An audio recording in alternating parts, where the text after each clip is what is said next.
ফাঁসি পালিয়ে চলে গেছে। আমি বিশ্বাস করি না। আমি অনেক ছোট ছিলাম, দেখেছিলাম সেই সময় শেখ মুজিবুর রহমান রক্ষী বাহিনী এখানে হাতুড়ি শ্রেণী নিয়ে আসছি, এখানে কাম করছি। আর আমার মনে হয় কোরআন হাদিস অনুযায়ী এখানে প্রত্যেকটা হাতুড়ি বাটালি দিয়ে যে পিটাইছি। রড কাটতেছে দিয়ে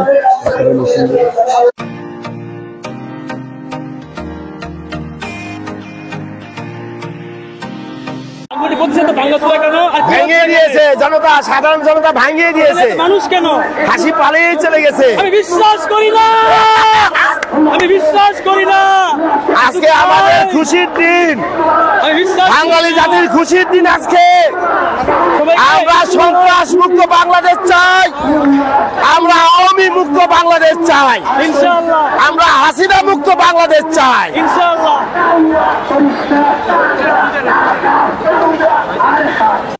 আসসালামু আলাইকুম। আমি গতকাল রাতে দেখলাম লাইভে যে শেখ মুজিবের বাড়ি ভাঙতেছে, সেটা দেখার জন্য অন্য অন্য দর্শকদের মতো আমি অত্যন্ত উৎসুক হয়ে এখানে এসেছি। এসে দেখলাম সত্যি বাড়িটা ভেঙে দিচ্ছে এবং আমার খুবই ভালো লাগছে। মানুষের এই যে ক্ষোভের পুঞ্জীভূত বহিঃপ্রকাশ এবং স্বাধীনতার সময় আমি অনেক ছোট ছিলাম, দেখেছিলাম সেই সময় শেখ মুজিবুর রহমান রক্ষী বাহিনী দিয়ে দেশ শাসন করতো। দেখুন একটা গাড়ি নিয়ে যাচ্ছে।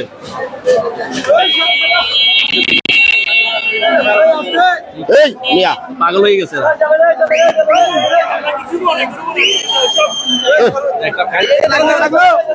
কি কারবার আছে? মেডালের মতো দেখা যায়। এটা কি বলবেন এভাবে?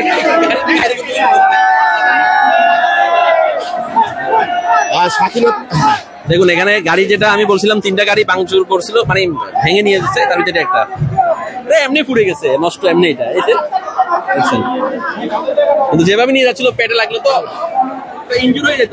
যে আমি মোশাররফ হোসেন, ইঞ্জিনিয়ার মোশাররফ হোসেন, আমি বিক্রমপুরের অধিবাসী।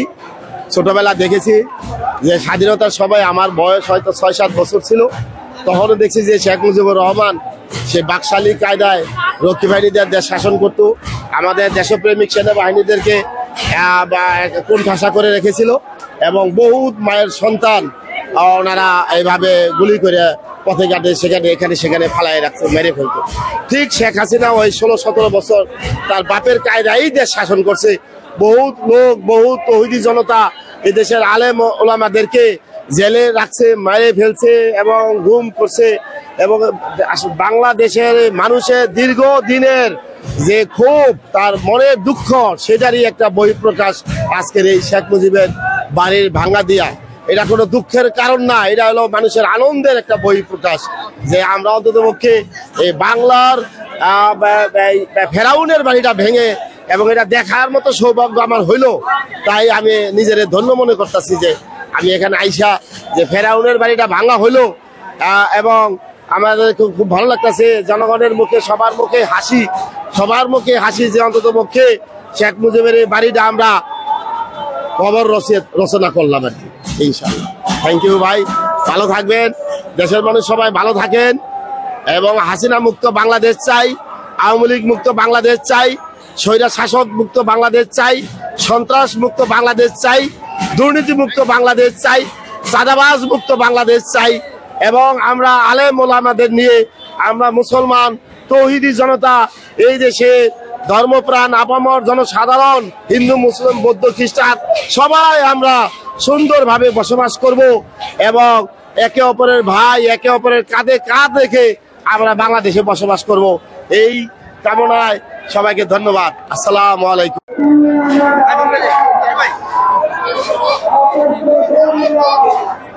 দেখুন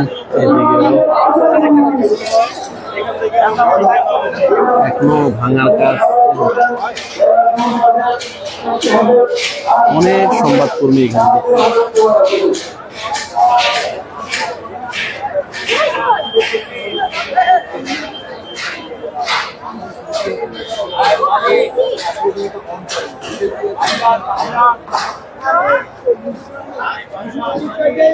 লাইভ আছে ভাই। আমি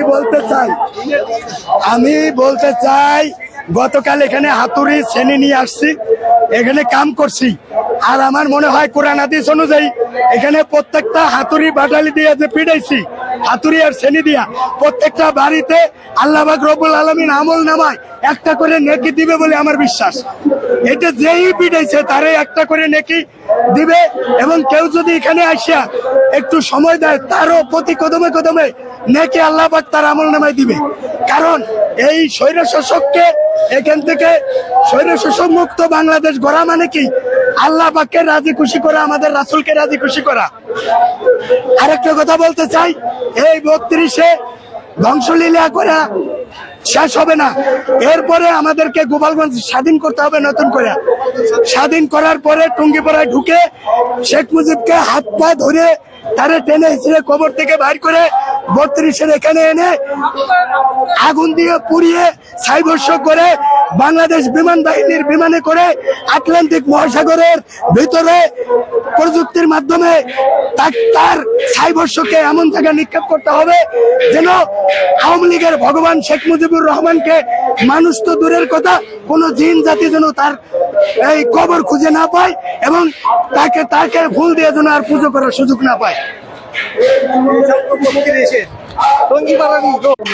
এখনো দেখেন আসলে আমি যতটুকু ভিউ দেওয়া যায় তা দিচ্ছি। আপনাদেরকে একটু শেয়ার করি।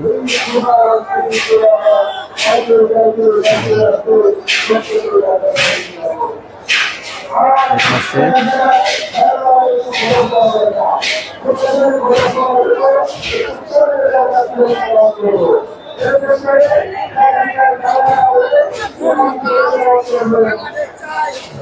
রড কাটতেছে সম্ভবত।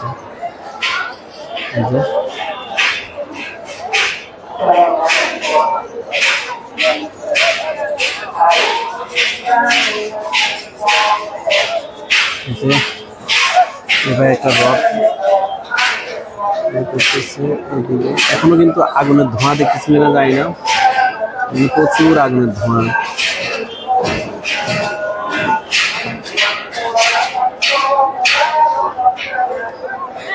দেখুন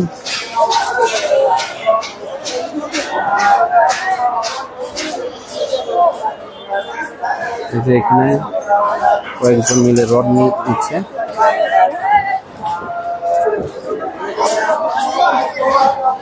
এই যে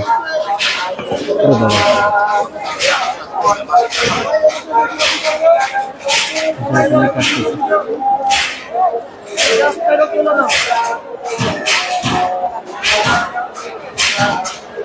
এখানে রড করতেছে আর এখানে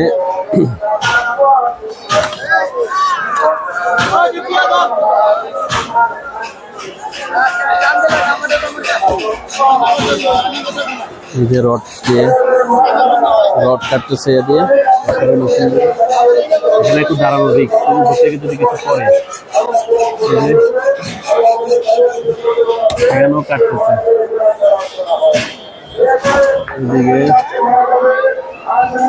এদিকে আছে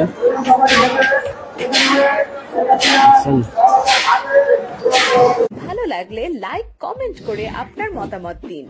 সাথে থাকার জন্য সাবস্ক্রাইব করুন এবং বেল বাটনটিতে ক্লিক করুন।